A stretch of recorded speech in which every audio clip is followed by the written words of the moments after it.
Ya salli wa sallim daiman abada ala habibika khairil khalqil kullihim ya rabbi bil mustafa balligh maqasidana waghfir lana ma madha ya wasi'al karami ya akramal khalqi man aluzu bihi siwaka inda hululil hadisil amani ya rabbi bil mustafa balligh maqasidana waghfir lana ma madha ya wasi'al karami Allahumma salli wa sallim wa barik alaihi wa jamaah yang dirahmati Allah Subhanahu wa taala, mari kita lanjutkan kajian kita. Qala Syekh Ali rahmatullah taala wa nafa bihi wa bi barakatihi wa ulumihi wa bikum fid darin amin Allahumma amin.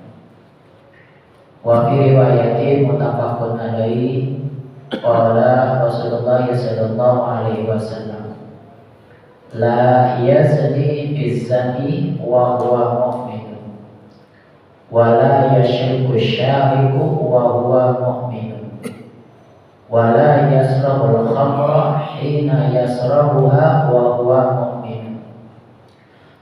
Sebuah besar baginda dari baginda Nabi Muhammad sallallahu alaihi wasallam yang memberikan tanbih kepada kita, yang memberikan peringatan kepada kita.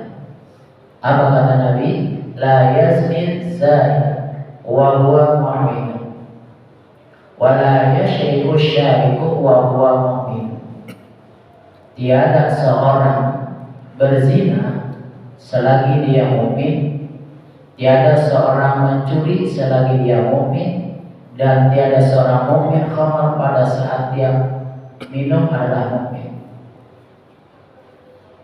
Dari keterangan apa yang disampaikan oleh Rasulullah SAW bahwa ketika seseorang melakukan perzinahan sudah tidak dikategorikan seorang mukmin, karena zina itu salah satu termasuk dosa besar.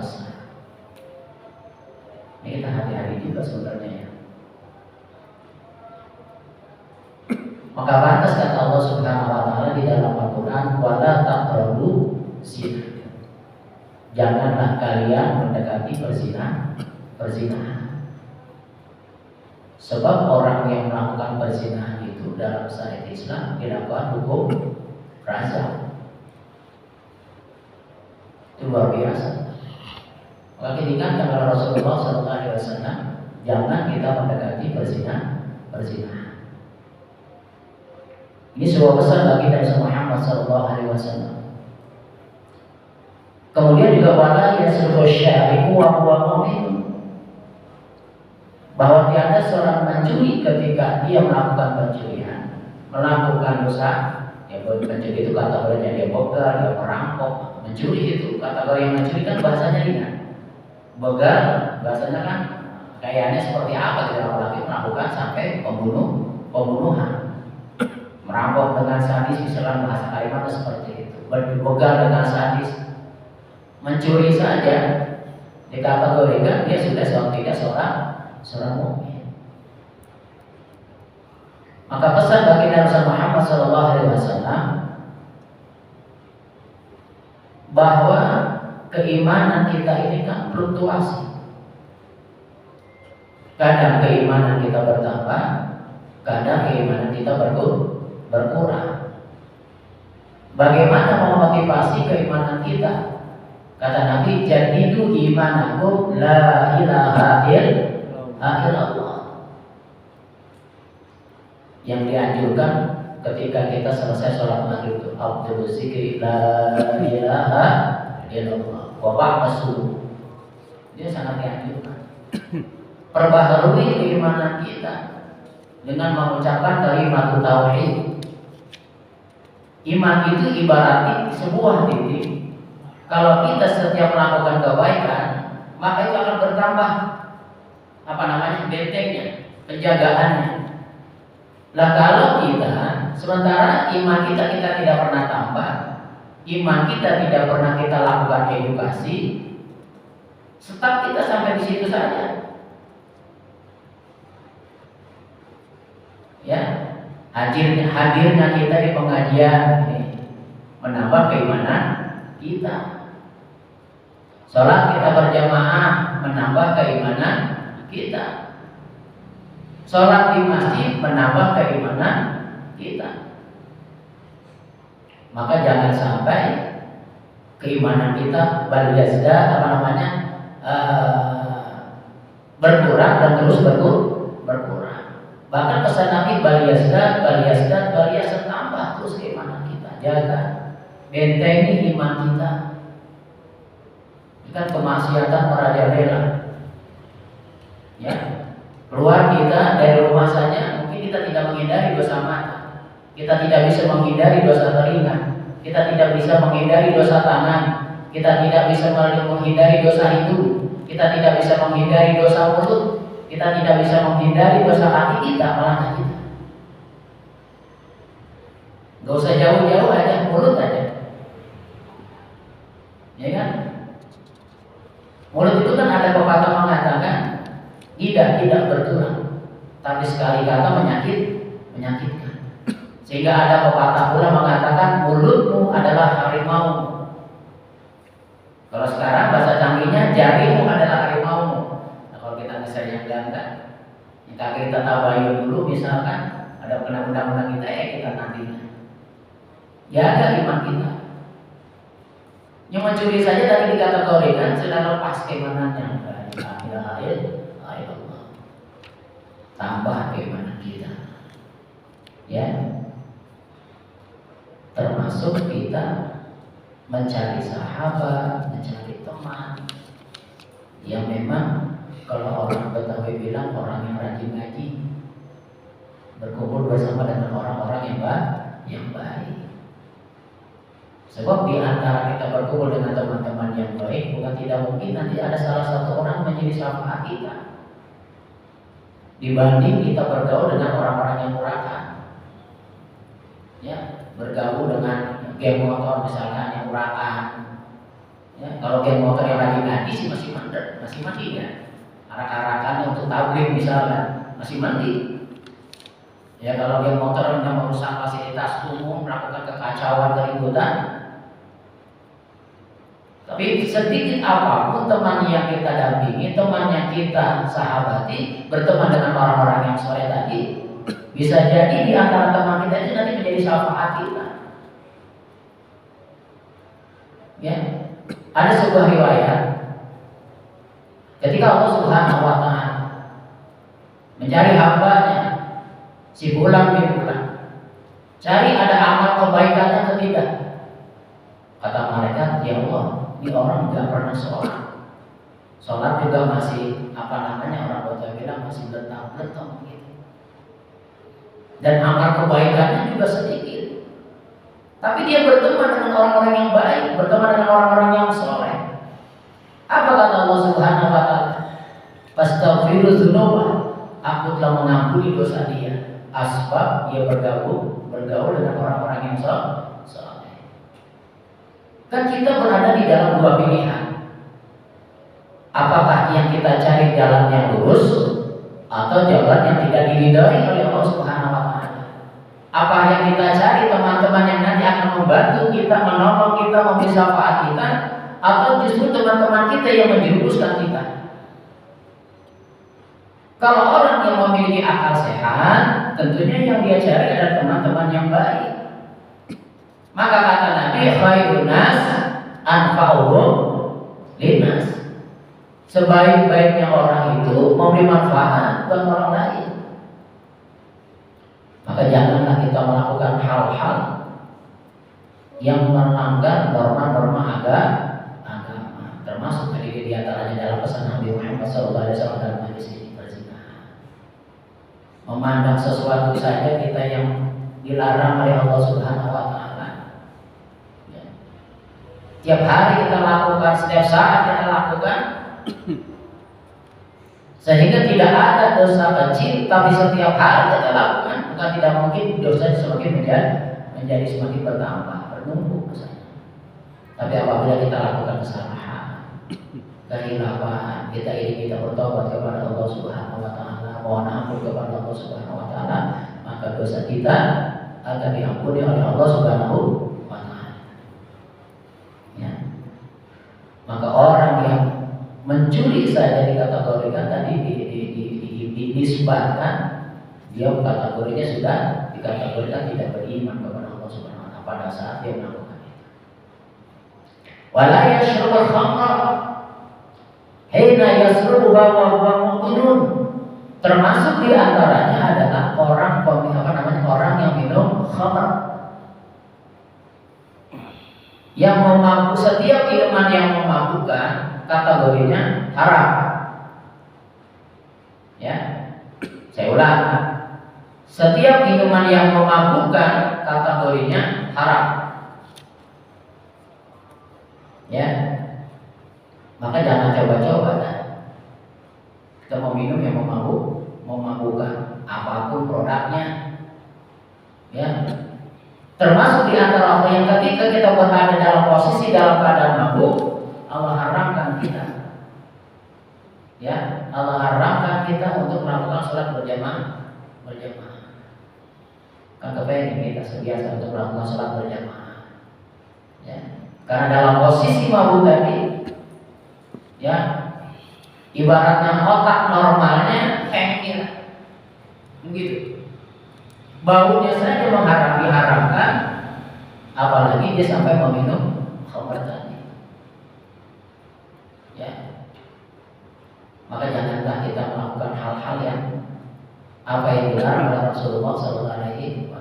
Berarti kategorinya 3 pekerjaan dalam hadis ini dilarang oleh Rasulullah SAW.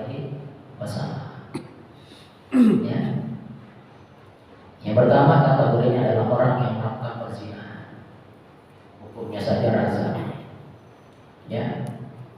Ada sebuah riwayat ketika seseorang ditawarkan harta orang alim di antara 3 pilihan ini, apa yang kamu pilih? 1, meminum khamr. Yang kedua, membunuh. Yang ketiga, berzina. Ya. Meminum khamr, lalu kemudian membunuh. Yang ketiga adalah berzina. Nah, ketika seorang tersebut berpikiran, khamr mah mungkin dosanya besar, mungkin minum khamr itu dosanya kecil dibanding membunuh ataupun berzina. Maka diambillah khamr tadi yang dia pikir bahasanya mungkin dosanya kecil. Dia minum ke khamr tadi. Ketika khamr itu diminum, kan dalam keadaan mabuk. Dalam kondisi mabuk, otak normalnya hilang. Ada perempuan di situ, dijinahi. Ya. Ketika dia melakukan jinahan, karena merasa dia khawatir ketahuan orang, akhirnya dibunuh. Tiga-tiganya dilakukan pada akhirnya. Itu dampak daripada khamr.